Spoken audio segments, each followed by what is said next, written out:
Hello everyone, welcome to episode 44 of Around the Verse. I'm Ben Lesnick and I'm joined as always by my lovely co-host. Actually, I'm all alone this week. Sandi Gardiner is in London shooting Squadron 42. We can't tell you who she's playing or what she's doing in the mocap, but we have heard she's having a great time. We're very proud of her and we all miss her here. So break a leg, Sandi. We will see you soon. This past week was a pretty big one for Star Citizen. If you were around Friday, you got the world premiere of Hyper Vanguard Force, our Star Citizen minigame, created by Dave Richard and the folks at Behavior. It was kind of a passion project they were working on in their spare time, and we thought it was so cool that we wanted to bring it to everyone. So go play some Hyper Vanguard Force. There's at least 2 badges to earn and all sorts of secrets in there. We also put out the long-awaited and ever so slightly delayed FPS status update post where we shared all the news about what's going on with Star Citizen's next module, Star Marine. You can see character models, you can learn about the back-end work we're doing, the audio work. Star Marine is not just the folks in Ilphonic, although they're working very, very hard. It requires the input of teams around the world, and we're very proud of all the work everyone's doing. Please check out the post. It has more info than I could possibly relay here. And third, we put out the MISC Starfarer update post to let players know what's going on with one of our earliest ships, the Starfarer tanker. The tanker was actually one of the ships I helped design early in the campaign, and I'm very proud of it. The guys at Squadron 42 have taken it as part of the campaign, and they've been working on grayboxing the model. We decided we would put it out for you guys, let you purchase it again if you like. We've also released the Starfarer Gemini, the militarized variant of the Starfarer produced under license by Aegis. The Starfarer Gemini was originally a bit of flavor text during the campaign that players really latched onto, and so we decided we'd really build it. The Gemini includes higher armor, bigger engines, better weapons. It's an all-around impressive ship. It loses some of the maneuvering and the cargo capacity of the standard Starfarer, but if you're going to be out there on the rough and tumble frontier, it's probably the tanker you want. We're doing a Q&A on the Starfarer this week. If you have questions about the ship, post them to the forums or to Reddit, and we're answering them in a series of posts, the last of which will go out tomorrow. So get your questions in. In other news, the crowdfunding campaign is going very well. We just hit 82 million, likely thanks to the Starfarer sale. I say this every time, but thank you guys. We could not do Star Citizen without your support. And 82 million is just incredible. I remember the original campaign, and it's so different today, but the company still has the same kind of values and core. I'm rambling, and this one doesn't work. And speaking of game development, we had a very interesting visitor at CIG Santa Monica last week. John and Brenda Romero stopped by. John is the father of the FPS, co-creator of Doom for id Software back in the day. He and his wife Brenda now teach a game design master class, and they wanted their students to get a look at what game building is like here. So we were very proud to show them around, and it was an awesome time chatting games with one of the masters afterwards. So thank you for coming by, John. We're here anytime. A huge congratulations to the Star Citizen subreddit, which hit 50,000 subscribers last week. We don't own or operate the subreddit, but it is a fantastic community that we love to interact with. In fact, it was Reddit that actually discovered Star Citizen before the game even went live. There were 7 users who registered for the site during a website test, and I'm actually curious what those users are up to these days. I'm rambling again. And welcome aboard to Patrick Prost, our new lead moderator. He is based in the UK at Foundry 42. You may recognize the name from some of your CS tickets. He is moving up in the world to moderate the forums. He's going to help us have a friendlier environment for everyone. So post to those forums, guys. Now it's time for news from around the verse. Let's throw it to the spectrum.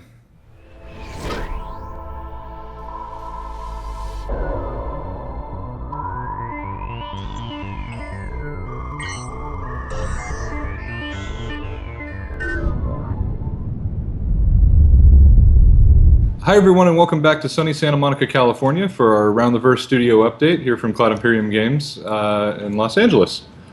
I am Travis Day. I'm Darian Vorlick. And we're here to tell you a little bit about what's been going on in the studio. So I think first up, one of the things we're going to talk about is we have been doing some support for our boys at Ilphonic. we are taking the vehicle radar system and doing a little bit of I wouldn't call it a rewrite, but a framework adjustment to make it more extensible and able to support things like audio events triggering radar blips. So it's kind of I think best thought of as a new signature type, being sound and sound output from all kinds of different events. So different entities can broadcast different sound events. Materials can broadcast different sound events when they're impacted, and they will show up on your radar. It's kind of got that aliens ping feel to it. So it's coming along very nicely. It's being tackled by Mark Abed. So yeah. Yes. Our famous bug smasher is kind of spearheading this. Yeah, he's not just a bug smasher, he's also a feature developer. So don't put him in a corner. Another feature being worked on by our AI programmer, Chad Zamzow. We mentioned last week that we're coming up with a series of new wingman commands where we spoke about he was working on a taunt where you can use a taunt mechanic to pull enemy ships off of you. So another one that we're working on is attack my target. So you give your wing command man this command and it gives you control over what target your wingman attacks. So therefore, if you've got one particular Vandal side that you want targeted, you use this command and it'll redirect your wingman to attack that same target that you're using as well. So thank you very much for joining us. This was our studio update from Santa Monica, and we'll see you next time in the verse.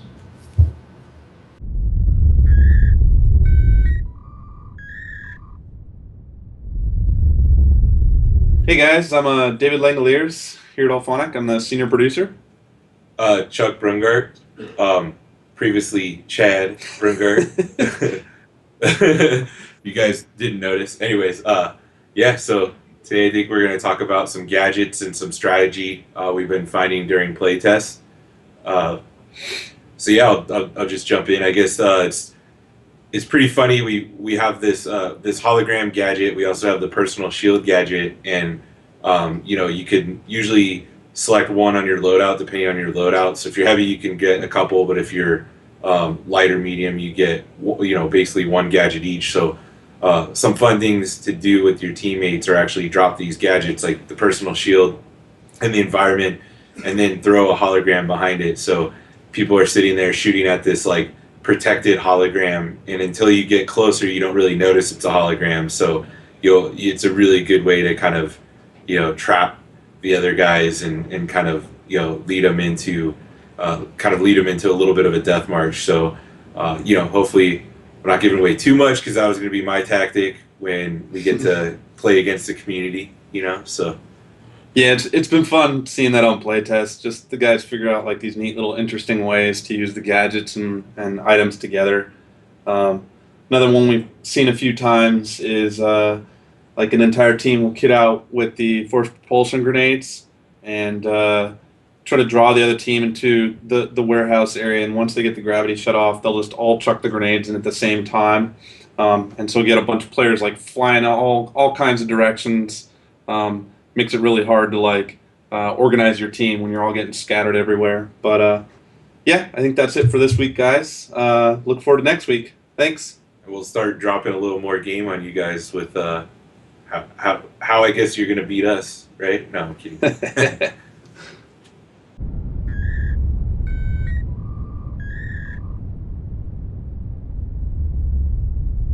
Hey guys, Jake Ross here, associate producer of the Precision Universe, and here with me this week I have the American VFX artist on Precision Universe. And we're here with you this week to talk a little bit about the social module, latest and greatest, and as well as some of the other stuff that's coming up here pretty soon. So right now we have our emote system in testing phase. So the guys at Behavior we kind of incorporated that into the chat system work they were doing. So now we can officially /dance, /cheer, /clap. So you'll have that to look forward to when you guys are hanging out in your hangars together. You can show off your dance moves there, so that's pretty cool. We also have the player info service and presence service in code review, and that's going to be going into our network backend work to help make the game run a lot more smoothly. So I'm going to pass it off to Lee now. He's going to talk a little bit about the VFX work he's been doing. I've been working on Nyx. It's a pretty large asteroid with a nice hole where you can land your ship. And I've been working on the tunnel system with these nice water dripping down the side. Kind of looks like the sewers from Ninja Turtles. I've also been adding various things to the outer part of Nyx and just kind of making it look like a asteroid with a base inside of it. Yeah, lots of fog and smoke and stuff smoke too. and steam and giving atmosphere. Yeah, it's gonna be very cool when it's finished. Yeah. Yes. Awesome. What do they have to look forward to? Some of the kind of cool little things you did for social module. I would say the most thing I've done recently was the flare. Yeah. The crystal, that was really cool. Oh, yeah. There's some very subtle effects in there. If you wait for a little bit, you see like these tendrils come off of it. That's the floating rock The thing. floating rock thing, yeah. So I did that. So it's very cool to see that. Like I said, you got to stand there for a little bit of time to see it. It's very subtle. So yeah. Good. Subtle's good. Yeah. That's always good. Yeah. All right, cool. I think that's all we have for you Yep. for you this week, guys. So we'll see you around. See you later. Thanks.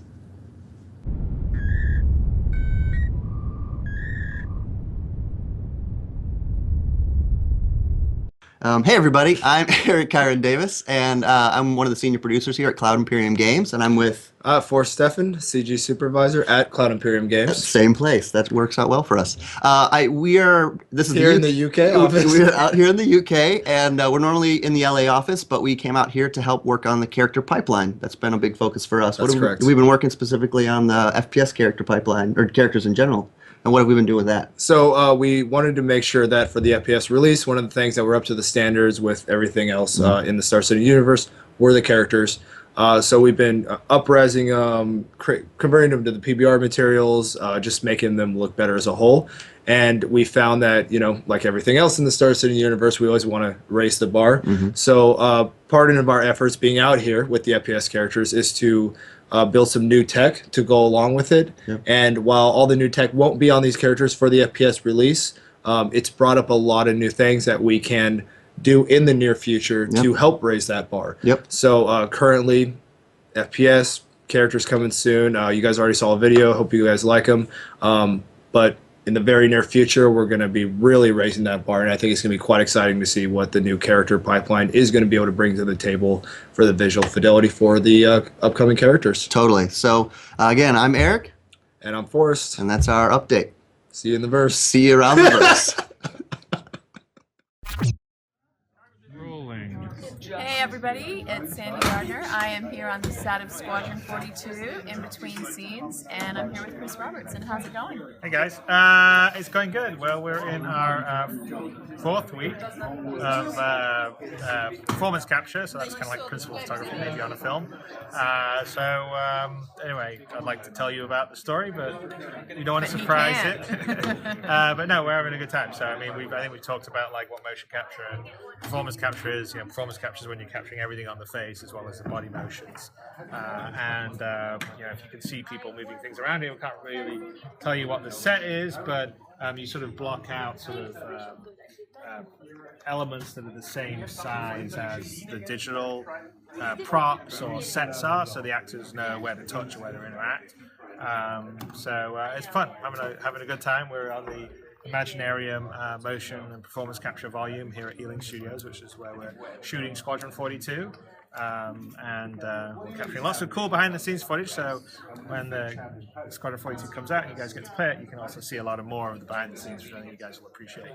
But I think you'll appreciate the fact that we're not sharing it all right now, so you can sort of discover the story and the characters and the plot. But I will say that I'm really excited by what we're doing, because I think we're going to sort of take the sense of like being on a ship and interacting with various people and characters to a level that hasn't been done before. I mean, the very first Wing Commander sort of had that sort of promise, and things went from there. But I think right now we're doing something that's going to be really fluid and maybe more immersive than has ever been done before on anything I've seen. But that could be just maybe my hyperbole, but I hope not. But it feels really good, and so we've still got a bunch of tech to work to make it all work properly. But we're definitely capturing some great stuff and some sort of more personal, emotional stuff, characterization stuff. So hopefully your crew, you'll really have time to sit, interact with them, talk to them, get to know some of them, and therefore when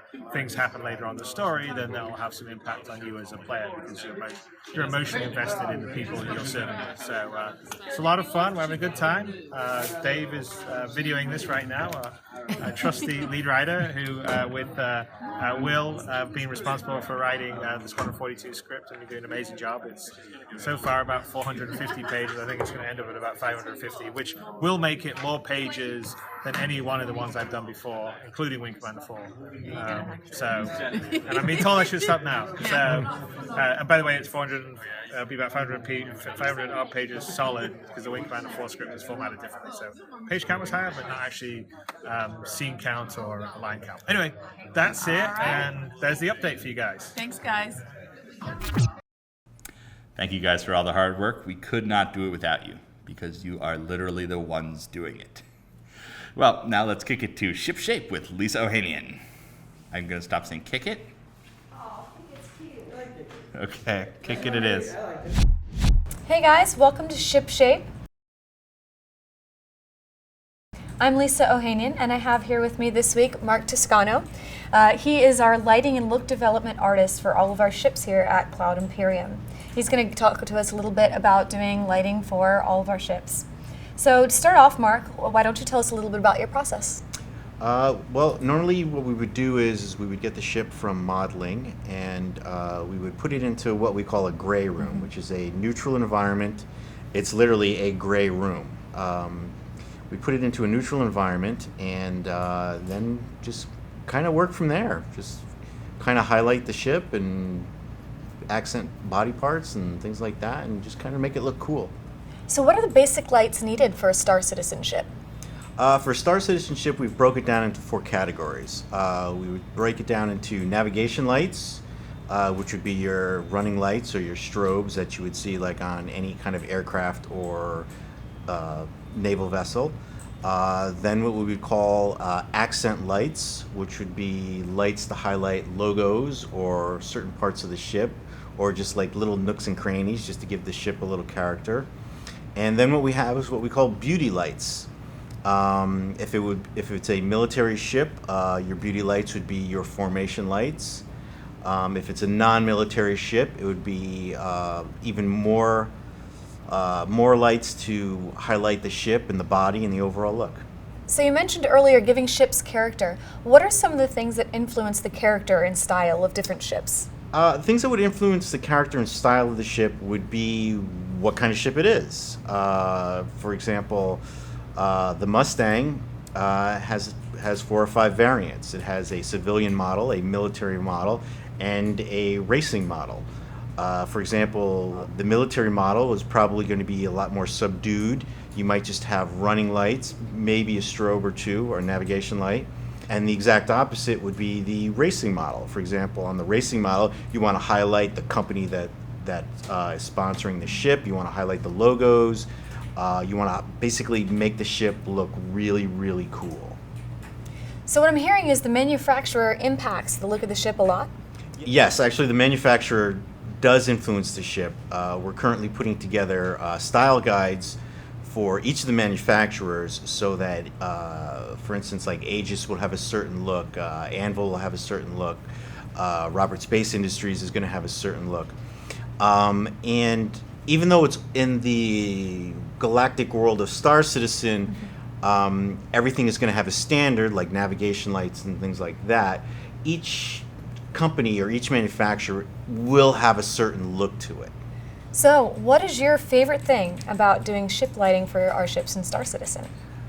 It actually goes back to the style guides. It goes back to you get to define the overall look of everything in Star Citizen. Cool. Well, thank you so much for joining us today. Again, I'm Lisa. This is Mark Toscano. And guys, don't forget to tell us in the comments or in the forums what you want to see on future episodes of Ship Shape. Thanks. I guess you could say that was one of our lighter segments. God. What I wrote was better. That's impossible. No, it's not. And with that, let's go over to our own James Pugh, who's interviewing Kirk Tome.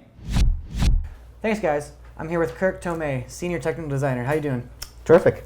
Thanks for coming on. Thank you. So, what are you working on right now? Currently, we're developing a system called Ghost. In the past, what we had done was to hard code ship systems things like opening the canopy, entering the ships, entering the cargo areas of ships that had them.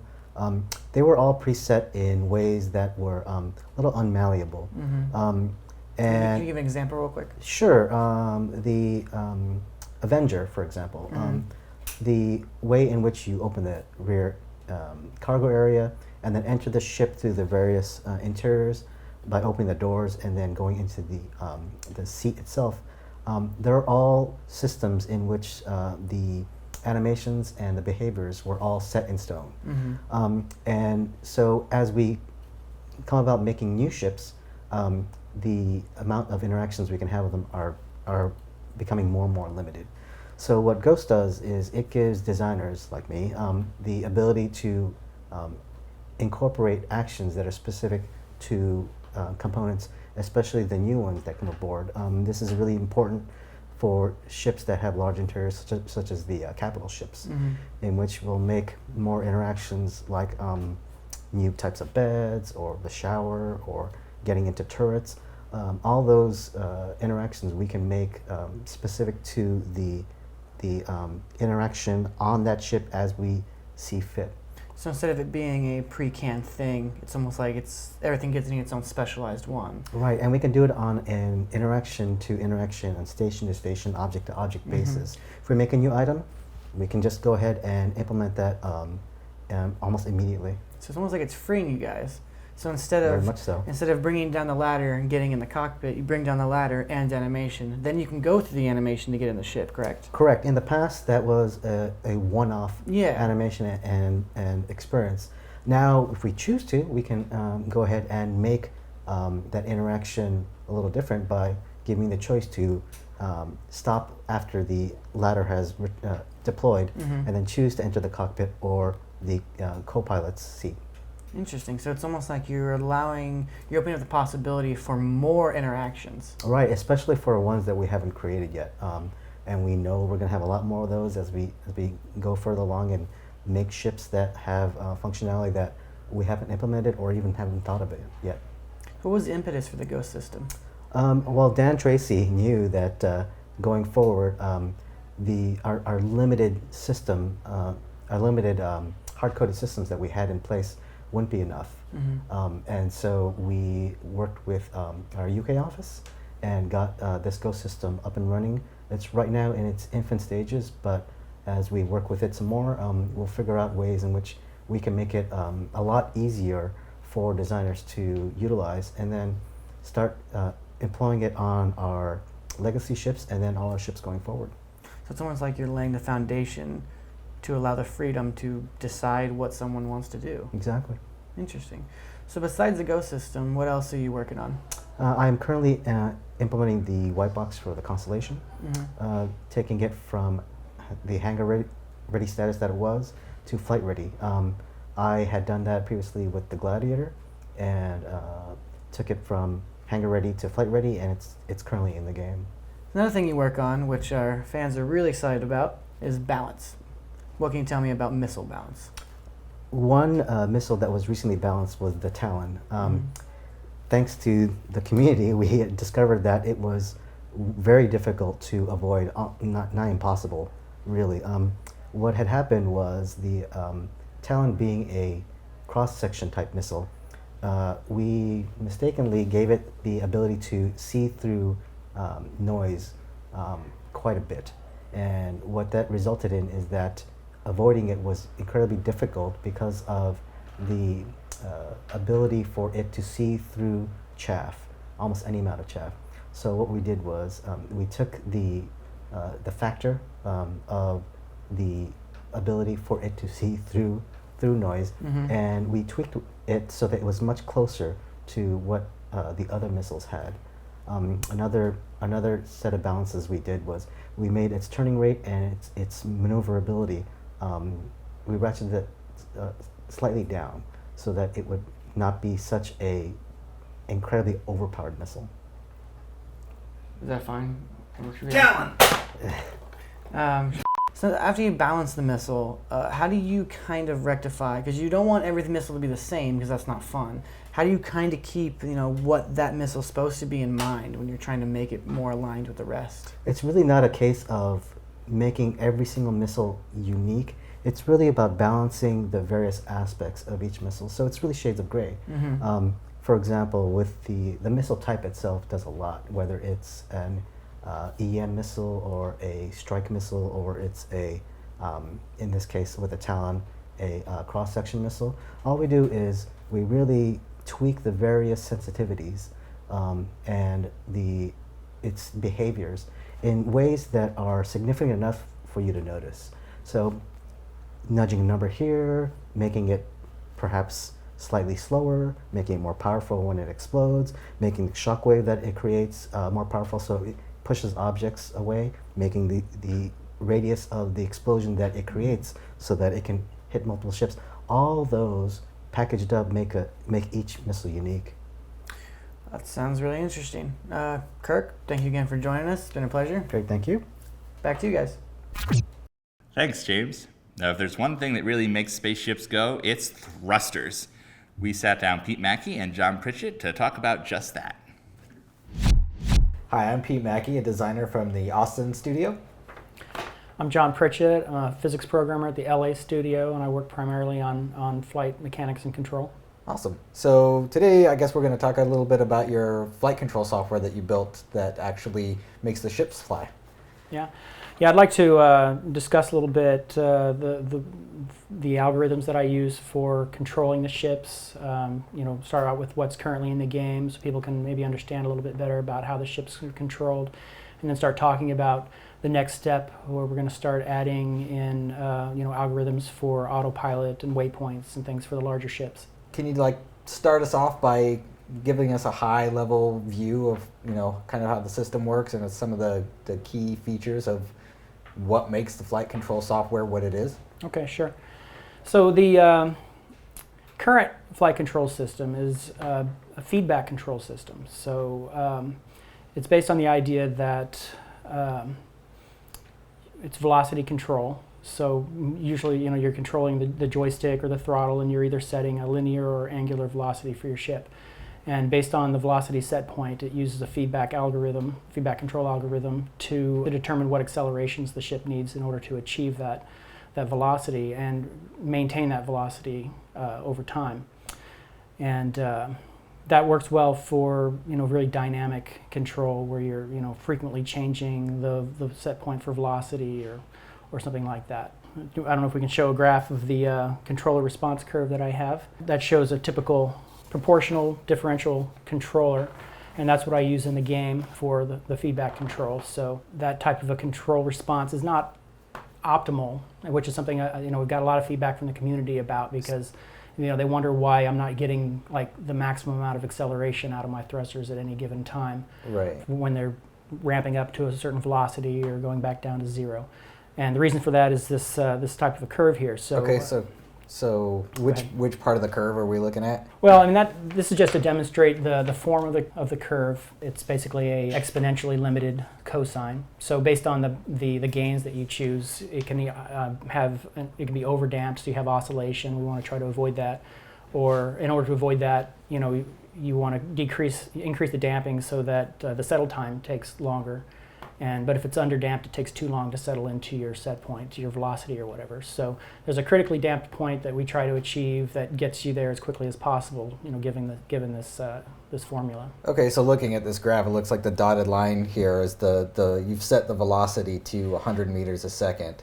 And you're starting at zero. Mm-hmm. And you're starting from zero, and the flight control software on the red line tries to get you there as fast as possible, and it overshoots and oscillates back down until it finally settles out. Is that right? Correct. Okay.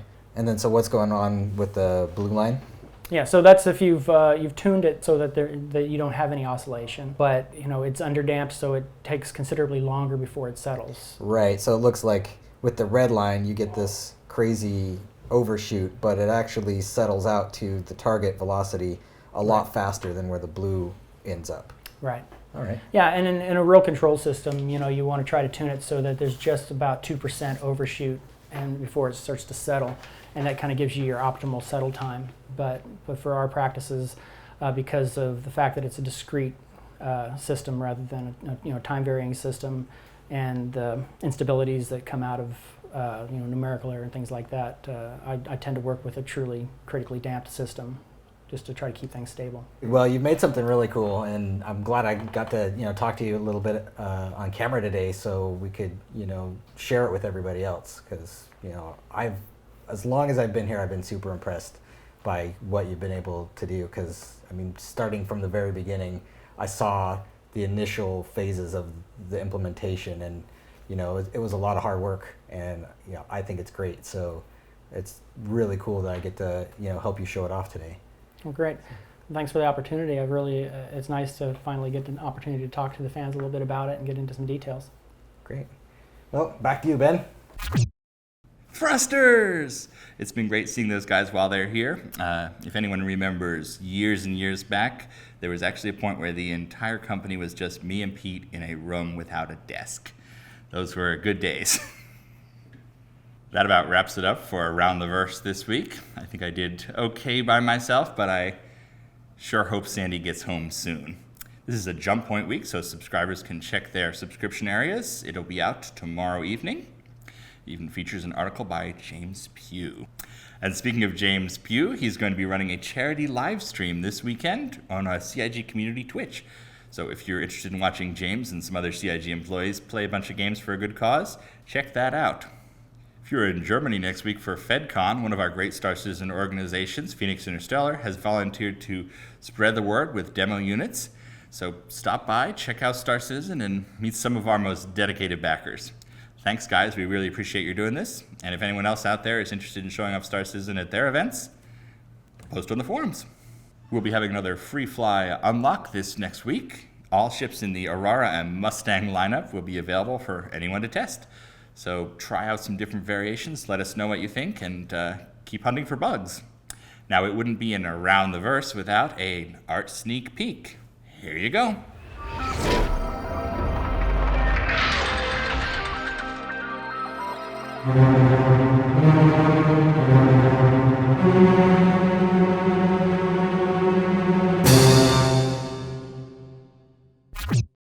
What the heck was that? Tune in to Reverse the Verse tomorrow at 11 a.m. Pacific time to find out. We'll be chatting about the art sneak peek and answering your questions and having a general grand old time. And with that, this is Ben Lesnick signing off. Thank you to subscribers for making this show possible. Thank you to everyone for making Star Citizen possible. And we will see you around the verse. I miss Sandi.